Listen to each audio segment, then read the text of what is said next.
আসসালামু আলাইকুম। আমার চ্যানেল মেহেরিমা কুকিং ডায়েরিতে সবাইকে জানাচ্ছি স্বাগতম। আবার একটি নতুন রেসিপি নিয়ে আপনাদের সামনে চলে এসেছি। রেসিপিটি হচ্ছে চিকেন ফ্রাই। এটা অবশ্য পুরান রেসিপি, তারপরে আমি আজকে যেহেতু নতুন করে করেছি ভিডিওটা, তাই নতুন রেসিপি বললাম। এখানে আমি এই চিকেন ফ্রাই করার জন্য ফার্মের মুরগির হাফ অংশ নিয়েছি। নিয়ে এটার মধ্যে এর মধ্যে আমি সব মশলা মিক্সড করে ভালো করে কোডিং করে এখন এই যে তেলে ভাজছি। আর মশলাগুলো হচ্ছে আদা বাটা আধা চামচ, রসুন বাটা আধা চামচ, মরিচের গুঁড়া 1 চামচ, জিরার গুঁড়া আধা চামচ, তারপরে হচ্ছে ময়দা নিয়েছি, কর্নফ্লাওয়ার নিয়েছি পরিমাণ মতো, নিয়ে তারপর কোডিং করে এখন আমি এই যে তেলে ভাজতে দিয়েছি 2 পিস। তারপর বাকিটা আবার একটু পরে ভেজে আপনাদের দেখাবো।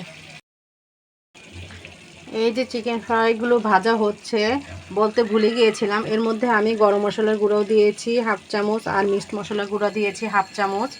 এখন আমি এই যে চিকেন ফ্রাইগুলো এক পিঠ হয়ে গেলে আমি এই যে আরেক পিঠ উল্টে আমি একটু লাল লাল করে ভেজে নিব, যেহেতু এটা ক্রিস্পি চিকেন, তাহলে খেতে বেশ ভালো লাগবে। বিকালে নাস্তার জন্য এই আইটেমটা আমি করেছি। এই যে চিকেন ফ্রাইগুলো ভাজা হয়ে গেছে লাল লাল করে, এখন একে একে আমি এগুলো এই যে নামিয়ে ফেলবো।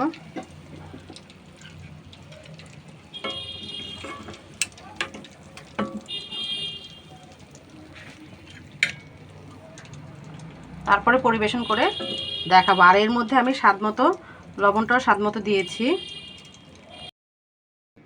ভেজে নিলাম ক্রিস্পি চিকেন ফ্রাই।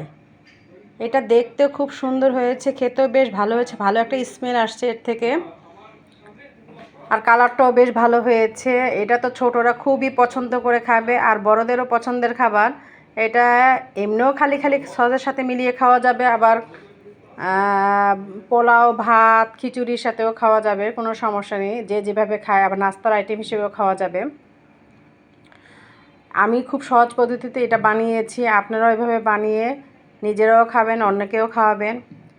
আমার এই চ্যানেলের ভিডিওটি যদি ভালো লেগে থাকে অবশ্যই লাইক কমেন্ট শেয়ার করবেন, আমার চ্যানেলটিকে সাবস্ক্রাইব করবেন, আমার পেজটিকে ফলো দিবেন। আল্লাহ হাফেজ।